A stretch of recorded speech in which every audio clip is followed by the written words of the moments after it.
अविश्वास प्रस्ताव पर संसद में बहस के दौरान पक्ष और विपक्ष दोनों ही तरफ से जमकर हमले हुए, लेकिन इस दौरान जो सबसे अलग बात दिखाई दी वो एक पुराने दोस्त का दूसरे दोस्त पर हमला। हम बात कर रहे हैं कांग्रेस नेता राहुल गांधी और केंद्रीय मंत्री ज्योतिरादित्य सिंधिया की। आपको बता दें कि मार्च 2020 में ज्योतिरादित्य सिंधिया ने कांग्रेस पार्टी छोड़ बीजेपी का दामन थाम लिया था, लेकिन इससे पहले तक ज्योतिरादित्य और राहुल पुराने और पक्के दोस्त थे। दोस्ती ऐसी कि किसी भी स्थिति में दोनों एक दूसरे के साथ खड़े रहते। बात साल 2019 के लोकसभा चुनाव में कांग्रेस की हार की है। उस वक्त पार्टी के कई वरिष्ठ नेता इस हार के लिए राहुल गांधी को जिम्मेदार मान रहे थे, लेकिन सिंधिया ने अपने दोस्त का साथ नहीं छोड़ा। जब राहुल गांधी ने कांग्रेस कार्य समिति की बैठक में पार्टी अध्यक्ष पद से इस्तीफा दिया, तब भी सिंधिया उनके साथ खड़े रहे।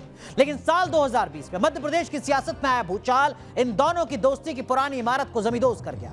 सिंधिया ने अपने खेमे में 22 विधायकों को अलग कर राज्य की कमलनाथ सरकार को गिरा दिया और बाद में बीजेपी के साथ जाकर सरकार बनवा दी। इस काम के इनाम के तौर पर ज्योतिरादित्य सिंधिया को राज्यसभा की सदस्यता के साथ साथ केंद्र में मंत्री का पद भी मिला। सिंधिया को बीजेपी ज्वाइन किए अब 3 साल से ज्यादा हो चुके हैं, लेकिन अब भी ये सवाल उठते हैं कि क्या राहुल और ज्योतिरादित्य की दोस्ती टूटने का कारण केवल सियासत ही थी? शायद नहीं, क्योंकि ऐसा होता तो सिंधिया 2018 में तभी कांग्रेस से अलग हो गए होते जब 2018 के विधानसभा चुनाव के बाद वो मुख्यमंत्री पद से दूर हो गए थे। राहुल और ज्योतिरादित्य की दोस्ती की 2 पीढ़ी पुरानी।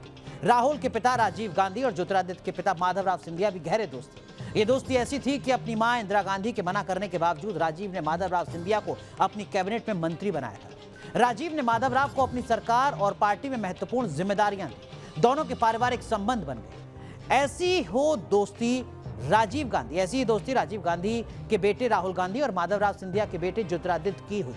दोनों की दोस्ती प्रतिष्ठित दून स्कूल से शुरू हुई, जहां दोनों पढ़ने के लिए गए थे। बाद में दोनों राजनीति में आए, तब भी यह सिलसिला जारी रहा। राहुल जब कांग्रेस के अध्यक्ष बने तब ज्योतिरादित्य उनकी कोर टीम में शामिल थे। कहा जाता है कि प्रियंका गांधी राहुल की तरह ज्योतिरादित्य को भी अपने भाई की जैसा मानती थी। कई बार जब ज्योतिरादित्य किसी मुद्दे पर राहुल से सहमत नहीं होते, तब प्रियंका बड़ी बहन की भूमिका में आ जाती, दोनों की सहमति बनाने का रास्ता तैयार करती थी। कांग्रेस अध्यक्ष बनने के ठीक बाद राहुल गांधी ने पार्टी में पुराने नेताओं की जगह नए चेहरों को आगे लाने का खाका तैयार किया था।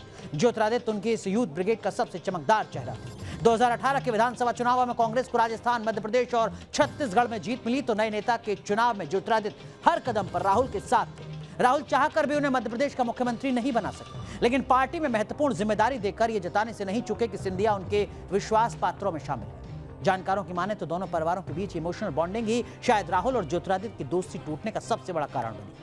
साल 2018 के चुनाव के बाद कमलनाथ मुख्यमंत्री बने तो शुरुआत में सिंधिया के साथ उनके रिश्ते अच्छे थे, लेकिन जैसे जैसे दिग्विजय सिंह का कमलनाथ सरकार में दखल बढ़ता गया, सिंधिया के लिए मुश्किलें बढ़ती गई। गांधी परिवार तक आसान पहुंच के चलते उन्होंने राहुल से इस मामले में दखल की उम्मीद की, लेकिन उन्हें आश्वासन के सिवा कुछ नहीं मिला। सिंधिया को लगा कि राहुल या तो जानबूझकर उनकी बातों को अनदेखी कर रहे हैं या फिर वो चाहकर भी कुछ नहीं कर पा रहे। जब राज्यसभा चुनाव के लिए उम्मीदवारी का समय आया और दिग्विजय सिंह ने सिंधिया के रास्ते में रोड़ा डालने का प्रयास किया, तो फिर राहुल के पास पहुंचे। उन्हें उम्मीद थी कि पार्टी नेतृत्व उन्हें फर्स्ट कैंडिडेट घोषित करने की पहल करेगा, लेकिन ऐसा हुआ नहीं। राहुल के इसी रवैये से सिंधिया बेहद निराश हो गए। इसके बाद ही उन्होंने कांग्रेस छोड़ने का फैसला कर लिया। मार्च 2020 को जब सिंधिया के पार्टी छोड़ने से जुड़ा सवाल राहुल गांधी से पूछा गया, तो उन्होंने क्या कहा, आप भी सुन लीजिए।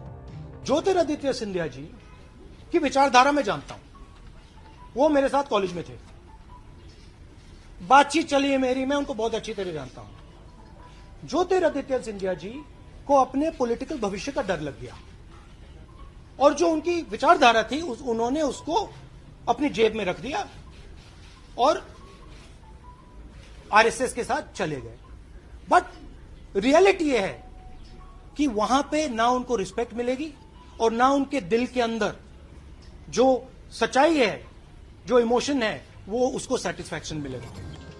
इसके बाद जून 2021 में यूथ कांग्रेस के सम्मेलन में राहुल ने कहा कि सिंधिया उन लोगों में शामिल थे जो किसी भी वक्त उनसे बात कर सकते थे। मैंने उनसे वादा किया था कि वो मुख्यमंत्री जरूर बनेंगे, लेकिन थोड़ा धैर्य रखें। इसके जवाब में सिंधिया ने कहा कि उनके कांग्रेस में रहते राहुल ने उनकी बातों पर ध्यान दिया होता तो हालात अलग होते।